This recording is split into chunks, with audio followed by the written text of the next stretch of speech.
श्रीगुरुभ्यो नमः। हरिः ओम्।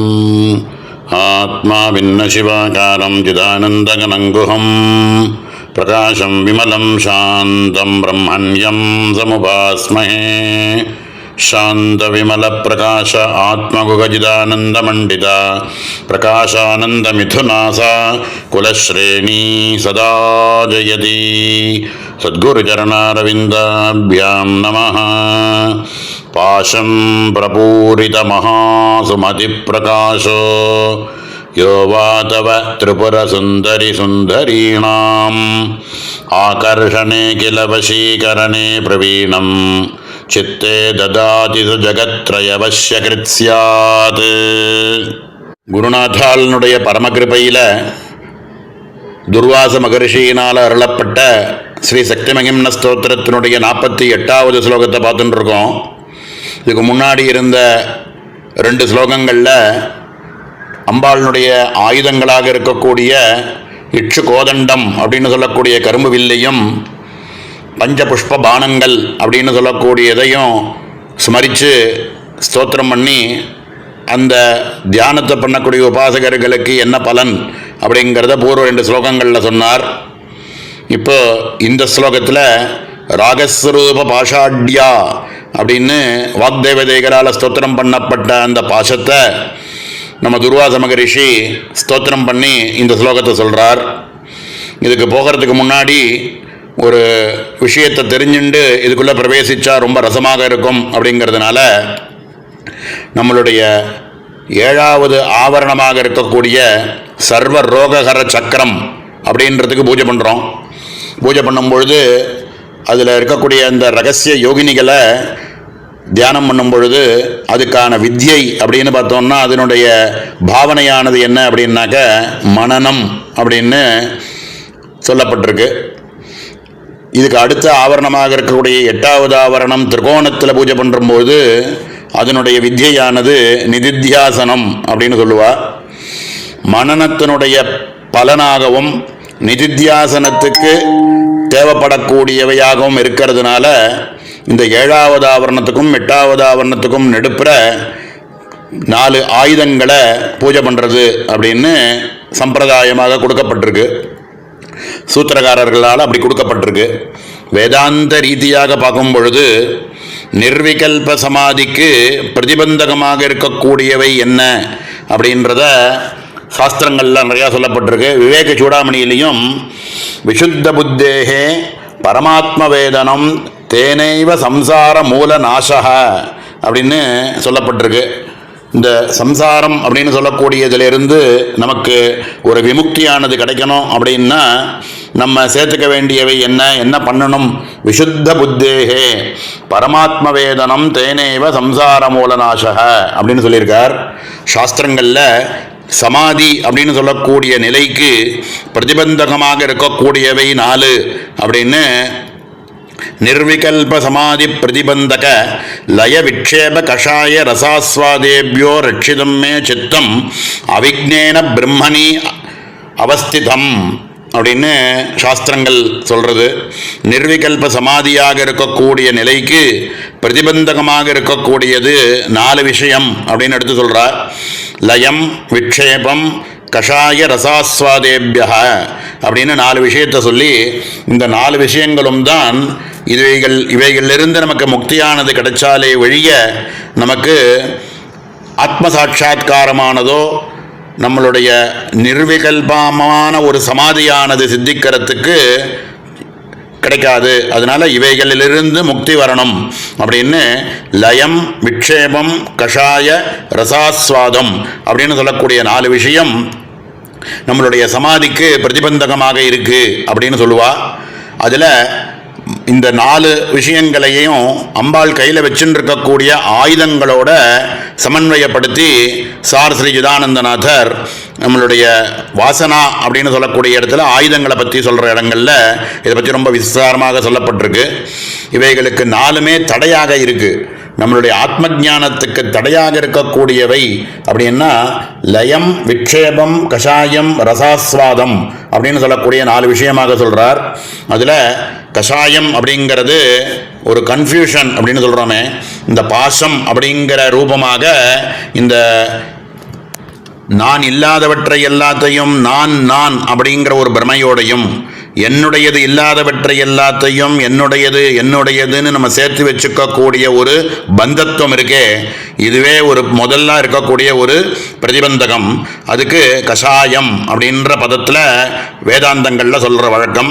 அப்படி இந்த கஷாயம்னு சொல்லக்கூடிய இந்த கன்ஃபியூஷன் இது இருக்கே, நான் இல்லாதவற்றை எல்லாத்தையும் நான்கு நம்ம ஏற்றிக்கக்கூடிய ஒரு அவித்யை, நம்ம என்னுடையதுன்னு ஒன்று வாஸ்தவத்தில் கிடையாது, இருக்கிறது வாஸ்தவத்தில் பிரம்மம்னு சொல்லக்கூடிய ஒரே தத்துவம்.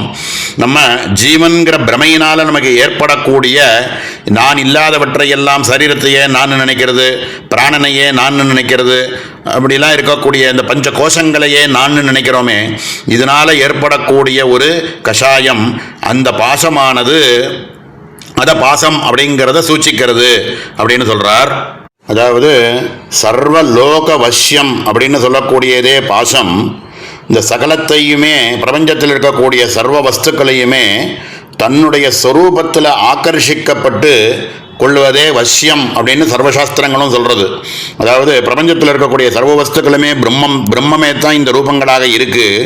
ஆனால் அஜ்ஞானத்தினால பாஹ்யமாக இவன் பார்க்கறதுனால பிரபஞ்சத்தில் இருக்கக்கூடிய சர்வ வஸ்துக்களையும் வஸ்துக்களாக பார்க்குறான். பிரம்மங்கிற திருஷ்டி இல்லாமல் அவைகளை வஸ்துக்களாக பார்த்து அதனால ஏற்படக்கூடிய பந்தத்தினால அது எனக்கு வேணும், என்கிட்ட இல்லை, எனக்கு இது வேணும் அப்படிங்கிற எண்ணத்தோடு பார்க்கறதுனால ஏற்படுறதே வசியம் அப்படின்னு சொல்கிறார். இதைத்தான் அவித்யாபாசம் அப்படின்னு சொல்லி, அவித்யாபாசம்ங்கிறது என்ன அப்படின்னாக்க ஆத்மஸ்வரூபத்தில் கற்பிக்கப்பட்டிருக்கக்கூடிய, அதாவது கல்பனையினால வாஸ்தவத்தில் பிரம்மமாக இருக்கக்கூடிய வஸ்துக்களை கல்பனை பண்ணி அது ஜீவத்தினுடைய ஒரு பாஹ்ய திருஷ்டியினால அஜ்ஞானத்தினால வசப்பட்டு அவைகள் எல்லாத்தையும் வஸ்துக்களாக பார்த்து அந்த வஸ்துவானது எனக்கு வேணும்னு ஆசைப்படக்கூடியதே பாசத்தினுடைய அஜ்ஞான பாசம் அது.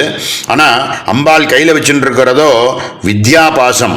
வித்யாபாசம்ங்கிறது என்ன அப்படின்னா, பின்ன பின்னமாக இருக்கக்கூடிய சர்வ வஸ்துக்களையுமே பாக்கியமாக இருக்கக்கூடியவை எல்லாத்தையும் ஆந்தர்முகமாக ஆக்கி ஆத்மவஸ்துவே தான் இந்த மாதிரி தெரிகிறது அப்படிங்கிற அசேஷமாக இருக்கக்கூடிய பரதேவதை கையில் வச்சுட்டு இருக்கக்கூடிய வஸ்து என்ன அப்படின்னாக்க இந்த பாசம் அப்படின்னு சொல்றது. இதை வித்யாபாசம், பிரபஞ்சத்தில் இருக்கக்கூடிய சர்வ வஸ்துக்களுமே பிரம்மஸ்வரூபமே அப்படின்னு ஜீவ திருஷ்டியை விட்டு பிரம்ம திருஷ்டியாக ஆந்தரமாக பார்த்தாக்க நமக்கு ஞானமானது சித்திக்கும். அது சித்திக்கிறத சூச்சிக்கிறதுக்கு இந்த பாசம் அப்படிங்கிற இந்த ஆயுதத்தை அம்பாள் கையில் வச்சுருக்காள் அப்படின்றத சொல்லி இந்த இடத்துல அப்படிப்பட்ட வித்யாபாசத்தை நமஸ்கரித்தால் என்ன பலன் அப்படிங்கிறத இந்த ஸ்லோகத்தில் சொல்றார். மேல ஸ்லோகத்தை பார்ப்போம். ஸ்லோகத்தினுடைய அன்வயமானது எப்படி இருக்கு அப்படின்னா, ஹே திரிபுர சுந்தரி அப்படின்னு சம்போதனமாக கூப்பிடுறார். ஹே திரிபுர சுந்தரி யஹ வா பிரபூரித மகா சுமதி பிரகாசக சுந்தரீனாம் ஆகர்ஷணே அகில வசீகரணே பிரவீணம் தவ பாசம் சித்தே ததாதி சக ஜகத்ரய வசியகிருத்து சியாத் அப்படின்னு அன்வயம். ஹே மகாத்ரிபுர சுந்தரி அப்படின்னு சம்போதனமாக கூப்பிடுறார். யஹ வா பிரபூரித மகா சுமதி பிரகாசக அப்படின்னு எந்த ஒரு துர்லபமான ஒரு உபாசகனானவன், ரொம்ப தேடினா கூட கிடைக்காத மாதிரி இருக்கக்கூடிய ஒரு உபாசகன், ரொம்ப உபாசக சிரேஷ்டனாக இருக்கக்கூடியவன், பரிபூர்ணமான சிறந்த நல்ல புத்தி பிரகாசத்தோட உடையவனோ அப்படிங்கிறார். ரொம்ப சகல உபாசனா லட்சணங்களோடு இருக்கக்கூடிய ஒரு உபாசகனானவன் எப்படி பார்ப்பான் அப்படின்னாக்க, சுந்தரீனாம் ஆகர்ஷணே அகில வசீகரணே பிரவீணம். இந்த பாசத்தை தியானம் பண்ணுறதுனால ஏற்படக்கூடிய பலன் என்ன அப்படிங்கிறத சொல்கிறார். உலகங்களிலும் இருக்கக்கூடிய சர்வ சுந்தரிகளாக இருக்கக்கூடிய ஸ்திரீகளினுடைய ஆகர்ஷத்தை தவிர அனைத்து உலகத்தில் இருக்கக்கூடிய எல்லாத்தையும் வசியம் பண்ணக்கூடிய அளவுக்கு சக்தியானது உன்னுடைய பாசத்தை தியானம் பண்ணுறதுனால வரது அப்படின்னு சொல்கிறார். தவ பாசம் சித்தே ததாதி சக ஜகத்ரய வசியகிருத் சியாத் அப்படிங்கிறார். யார் ஒருவன், எந்த ஒரு உபாசக சிரேஷ்டனாக இருக்கக்கூடியவன் உன்னுடைய பாசத்தை தியானம் பண்ணுறானோ அவனுக்கு உலகங்களும் வசியமாக இருக்கக்கூடிய ஒரு நிலையானது ஏற்படும் அப்படிங்கிறார். இதுலேருந்து நம்ம எடுத்துக்க வேண்டியது என்ன உபாசனைக்கு அப்படின்னா, பிரபஞ்சத்தில் இருக்கக்கூடிய சர்வ வஸ்துக்களுமே பிரம்மமே தான் இந்த வஸ்துக்களாக இருக்குது.